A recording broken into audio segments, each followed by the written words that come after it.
आँखों में बाबा तेरी जाने हैं कितने जलवे, आँखों में बाबा तेरी जाने हैं कितने जलवे।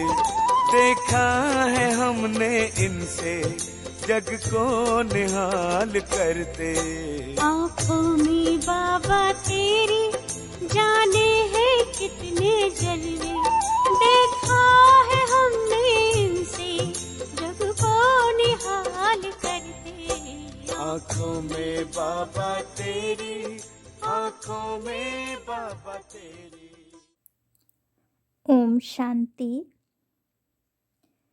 आज 14 फरवरी 2025 की साकार मुरली। मीठे बच्चे, तुम्हें श्रीमत मिली है कि आत्म अभिमानी बन बाप को याद करो। किसी भी बात में तुम्हें आर्ग्यू नहीं करना है। प्रश्न: बुद्धि योग स्वच्छ बन बाप से लग सके उसकी युक्ति कौन सी रची हुई है? उत्तर: 7 दिन की भट्ठी। कोई भी नया आता है तो उसे 7 दिन के भट्ठी में बिठाओ, जिससे बुद्धि का किचड़ा निकले और गुप्त बाप, गुप्त पढ़ाई, गुप्त वर्षे को पहचान सके। अगर ऐसे ही बैठ गए तो मूंझ जाएंगे, समझेंगे कुछ नहीं। गीत जाग सजनिया जाग। ओम शांति। बच्चों को ज्ञानी तू आत्मा बनाने के लिए ऐसे ऐसे जो गीत हैं वह सुनाकर फिर उसका अर्थ करना चाहिए। जो वाणी खुलेगी मालूम पड़ेगा कि कहाँ तक सृष्टि के आदि मध्य अंत का ज्ञान बुद्धि में है। तुम बच्चों की बुद्धि में तो ऊपर से लेकर मूल वतन, सूक्ष्म वतन, स्थूल वतन के आदि मध्य अंत का सारा राज जैसे कि चमकता है। बाप के पास भी यह ज्ञान है जो तुमको सुनाते हैं। यह है बिल्कुल नया ज्ञान। भल शास्त्र आदि में नाम है, परंतु वह नाम लेने से अटक पड़ेंगे, डिबेट करने लग पड़ेंगे। यहाँ तो बिल्कुल सिंपल रीति समझाते हैं।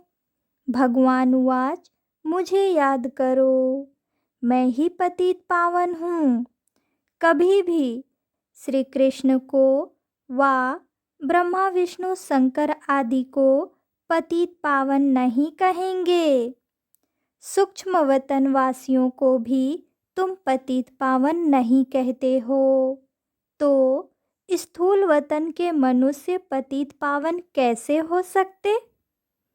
यह ज्ञान भी तुम्हारी बुद्धि में ही है। शास्त्रों के बारे में जास्ती आर्ग्यू करना अच्छा नहीं है। बहुत वाद विवाद हो जाता है। एक दो को लाठियां भी मारने लग पड़ते हैं। तुमको तो बहुत सहज समझाया जाता है। शास्त्रों की बातों में टू मच नहीं जाना है।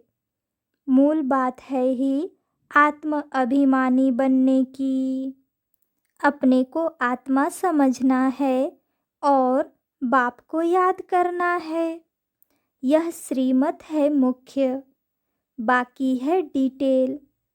बीज कितना छोटा है, बाकी झाड़ का विस्तार है।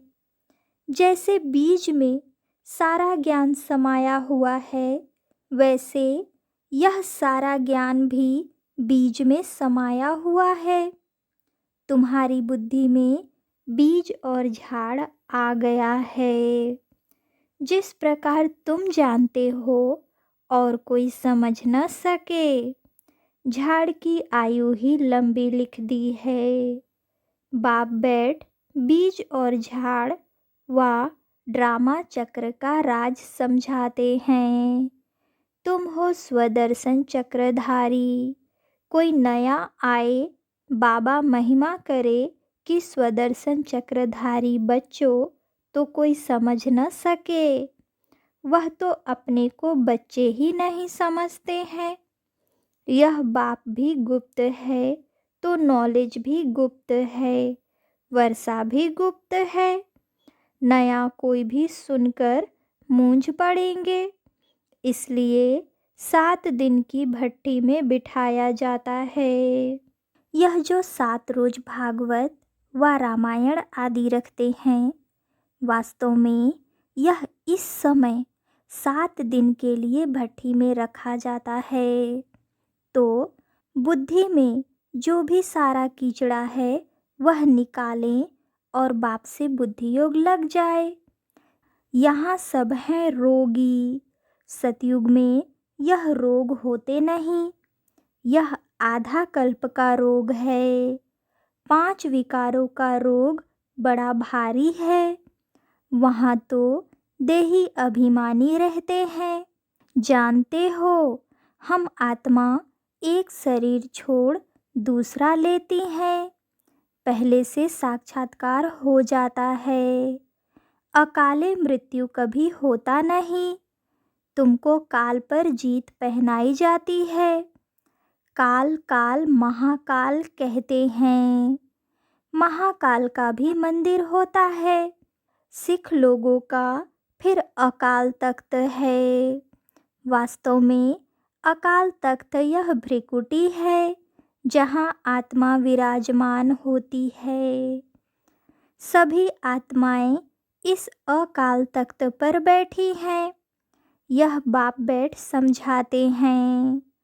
बाप को अपना तख्त तो है नहीं, वह आकर इनका यह तख्त लेते हैं। इस तख्त पर बैठकर तुम बच्चों को ताउसी तख्त नशीन बनाते हैं। तुम जानते हो वह ताउसी तख्त कैसा होगा, जिस पर लक्ष्मी नारायण विराजमान होते होंगे। ताउसी तख्त तो गाया हुआ है ना। विचार करना है, उनको भोलानाथ भगवान क्यों कहा जाता है। भोलानाथ भगवान कहने से बुद्धि ऊपर चली जाती है। साधु संत आदि उंगली से इशारा भी ऐसे देते हैं ना कि उनको याद करो। यथार्थ रीति तो कोई जान नहीं सकते। अभी पतित पावन बाप सम्मुख में आकर कहते हैं, मुझे याद करो तो तुम्हारे विकर्म विनाश हो जाएं। गारंटी है, गीता में भी लिखा हुआ है। परंतु तुम गीता का एक मिसाल निकालेंगे तो वह 10 निकालेंगे, इसलिए दरकार नहीं है। जो शास्त्र आदि पढ़े हुए हैं वह समझेंगे, हम लड़ सकेंगे। तुम बच्चे जो इन शास्त्रों आदि को जानते ही नहीं हो, तुम्हें इनका कभी नाम भी नहीं लेना चाहिए। सिर्फ बोलो, भगवान कहते हैं मुझ अपने बाप को याद करो। उनको ही पतित पावन कहा जाता है। गाते भी हैं, पतित पावन सीताराम। सन्यासी लोग भी जहाँ तहाँ धुन लगाते रहते हैं। ऐसे मत मतांतर तो बहुत है ना। यह गीत कितना सुंदर है। ड्रामा प्लान अनुसार कल्प कल्प ऐसे गीत बनते हैं जैसे कि तुम बच्चों के लिए ही बनाए हुए हैं। ऐसे ऐसे अच्छे अच्छे गीत हैं, जैसे नयनहीन को राह दिखाओ प्रभु। प्रभु कोई श्री कृष्ण को थोड़े ही कहते हैं। प्रभु व ईश्वर निराकार को ही कहेंगे। यहाँ तुम कहते हो बाबा परमपिता परमात्मा है तो वह भी आत्मा ना। भक्ति मार्ग में बहुत टू मच चले गए हैं। यहाँ तो बिल्कुल सिंपल बात है, अलफ और बे। अलफ अल्लाह, बे बादशाही। इतनी तो सिंपल बात है। बाप को याद करो तो तुम स्वर्ग के मालिक बनेंगे। बरोबर यह लक्ष्मी नारायण स्वर्ग के मालिक संपूर्ण निर्विकारी थे। तो बाप को याद करने से ही तुम ऐसा संपूर्ण बनेंगे।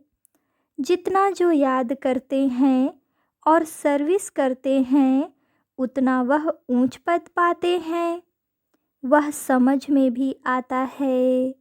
स्कूल में स्टूडेंट समझते नहीं है क्या कि हम कम पढ़ते हैं।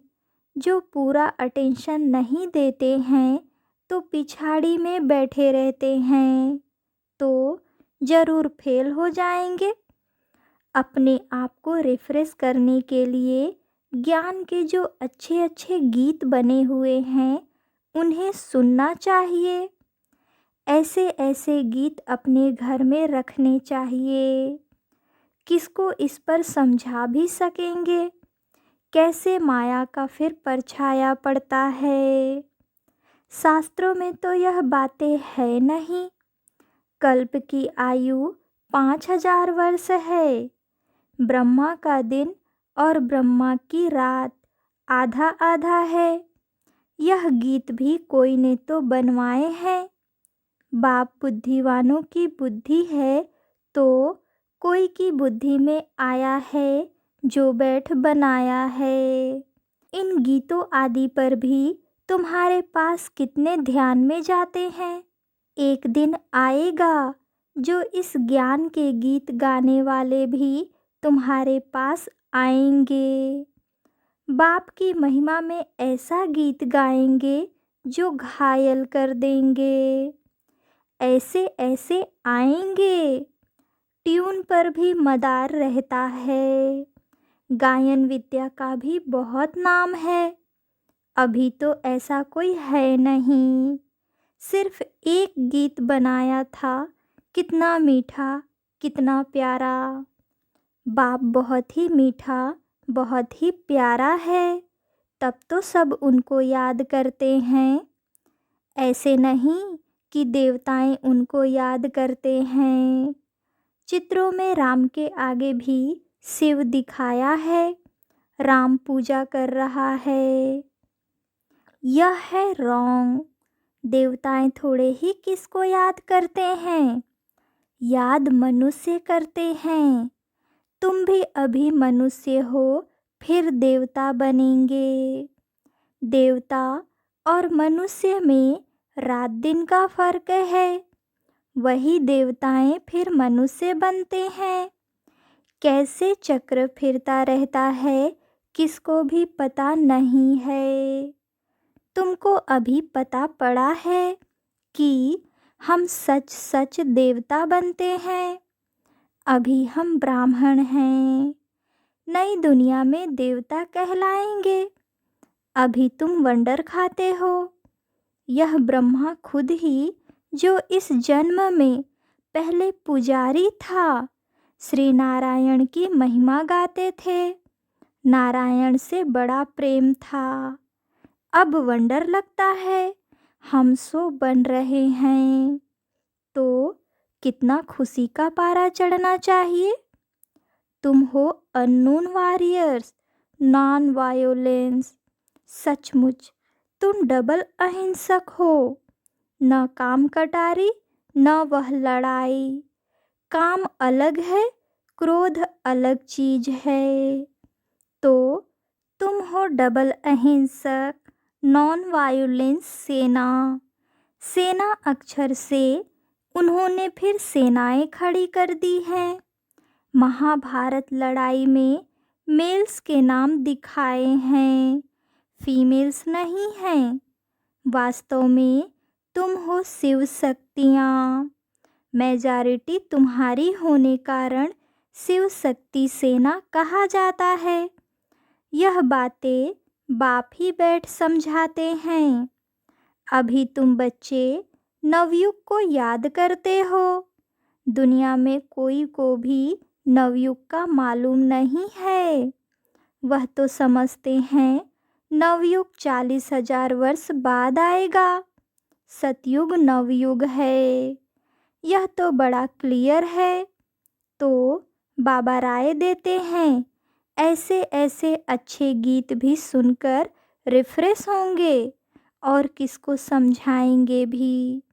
यह सब युक्तियाँ हैं, इनका अर्थ भी सिर्फ तुम ही समझ सकते हो। बहुत अच्छे अच्छे गीत हैं अपने को रिफ्रेश करने के लिए। यह गीत बहुत मदद करते हैं। अर्थ करना चाहिए तो मुख भी खुल जाएगा, खुशी भी होगी।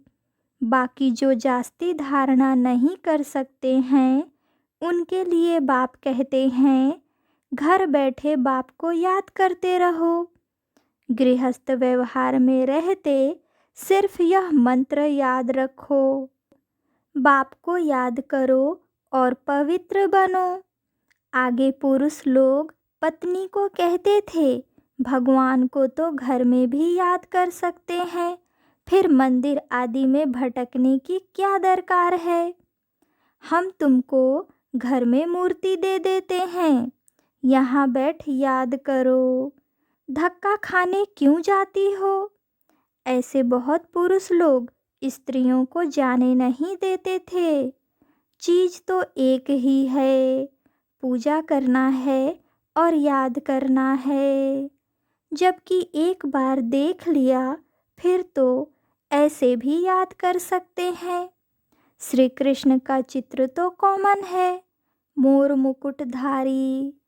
तुम बच्चों ने साक्षात्कार किया है, कैसे वहाँ जन्म होता है, वह भी साक्षात्कार किया है, परंतु क्या तुम उसका फ़ोटो निकाल सकते हो?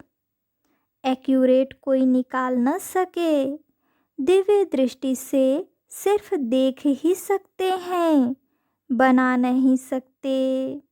हाँ, देखकर वर्णन कर सकते हो, बाकी वह पेंट आदि नहीं कर सकते। भल होशियार पेंटर हो, साक्षात्कार भी करे तो भी एक्यूरेट फीचर्स निकाल न सके। तो बाबा ने समझाया, कोई से आर्ग्यू जास्ती नहीं करना है। बोलो तुमको पावन बनने से काम और शांति मांगते हो तो बाप को याद करो और पवित्र बनो। पवित्र आत्मा यहाँ रह न सके, वह चली जाएगी वापिस। आत्माओं को पावन बनाने की शक्ति एक बाप में है, और कोई पावन बना नहीं सकता।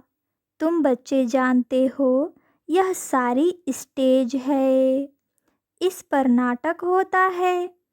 इस समय सारी स्टेज पर रावण का राज्य है, सारे समुद्र पर सृष्टि खड़ी है। यह बेहद का टापू है, वह है हद के। यह है बेहद की बात, जिस पर आधा कल्प दैवी राज्य, आधा कल्प आसुरी राज्य होता है। यूं खंड तो अलग अलग हैं, परंतु यह है सारी बेहद की बात। तुम जानते हो, हम गंगा जमुना नदी के मीठे पानी के कंठे पर ही होंगे, समुद्र आदि पर जाने की दरकार नहीं रहती। वह तो द्वारिका कहते हैं, वह कोई समुद्र के बीच होती नहीं है। द्वारिका कोई दूसरी चीज़ नहीं है। तुम बच्चों ने सब साक्षात्कार किए हैं। शुरू में यह संदेशी और गुलजार बहुत साक्षात्कार करती थी। इन्होंने बड़े पार्ट बजाए हैं, क्योंकि भट्टी में बच्चों को बहलाना था, तो साक्षात्कार से बहुत बहुत बहलते हैं। बाप कहते हैं, फिर पिछाड़ी में बहुत बहलेंगे, वह पार्ट फिर और है। गीत भी है ना, हमने जो देखा सो तुमने नहीं देखा। तुम जल्दी जल्दी साक्षात्कार करते रहेंगे। जैसे इम्तिहान के दिन नज़दीक होते हैं तो मालूम पड़ जाता है कि हम कितने मार्क्स से पास होंगे। तुम्हारी भी यह पढ़ाई है। अभी तुम जैसे नॉलेजफुल हो बैठे हो, सभी फुल तो नहीं होते हैं। स्कूल में हमेशा नंबरवार होते हैं, यह भी नॉलेज है। मूल वतन, सूक्ष्म वतन, तीनों लोकों का तुमको ज्ञान है। इस सृष्टि के चक्र को तुम जानते हो, यह फिरता रहता है। बाप कहते हैं, तुमको जो नॉलेज दी है, यह और कोई समझा न सके। तुम्हारे पर है बेहद की दशा, कोई पर बृहस्पति की दशा, कोई पर राहु की दशा होती है तो जाकर चंडाल आदि बनेंगे। यह है बेहद की दशा, वह होती है हद की दशा। बेहद का बाप बेहद की बातें सुनाते हैं, बेहद का वर्षा देते हैं। तुम बच्चों को कितनी न खुशी होनी चाहिए। तुमने अनेक बार बादशाही ली है और गवाई है, यह तो बिल्कुल पक्की बात है। नथिंग न्यू, तब तुम सदैव हर्षित रह सकेंगे। नहीं तो माया गुटखा खिलाती है। तो तुम सभी आसुक हो एक मासुक के। सब आशिक उस एक मासुक को ही याद करते हैं, वह आकर सभी को सुख देते हैं। आधा कल्प उनको याद किया है, अब वह मिला है, तो कितनी खुशी होनी चाहिए। अच्छा, मीठे मीठे सिकिलधे बच्चों प्रति माता पिता बाप दादा का याद प्यार और गुड मॉर्निंग। रूहानी बाप की रूहानी बच्चों को नमस्ते। धारणा के लिए मुख्य सार। पहली पॉइंट, सदैव हर्षित रहने के लिए नथिंग न्यू का पाठ पक्का करना है। बेहद का बाप हमें बेहद की बादशाही दे रहे हैं, इस खुशी में रहना है। दूसरी पॉइंट, ज्ञान के अच्छे अच्छे गीत सुनकर स्वयं को रिफ्रेश करना है, उनका अर्थ निकालकर दूसरों को सुनाना है। वरदान, माया के संबंधों को डाइवोर्स दे, बाप के संबंध से सौदा करने वाले मायाजीत मोहजीत भव। अब स्मृति से पुराना सौदा कैंसिल कर सिंगल बनो। आपस में एक दो के सहयोगी भल रहो, लेकिन कंपेनियन नहीं। कंपेनियन एक को बनाओ तो माया के संबंधों से डाइवोर्स हो जाएगा। माया जीत मोह जीत विजयी रहेंगे। अगर जरा भी किसी में मोह होगा तो तीव्र पुरुषार्थी के बजाय पुरुषार्थी बन जाएंगे। इसलिए क्या भी हो, कुछ भी हो, खुशी में नाचते रहो। मिरुआ मौत मल्लू का शिकार, इसको कहते हैं नष्टो मोहा। ऐसा नष्टो मोहा रहने वाले ही विजय माला के दाने बनते हैं। स्लोगन, सत्यता की विशेषता से डायमंड की चमक को बढ़ाओ। अच्छा, ओम शांति।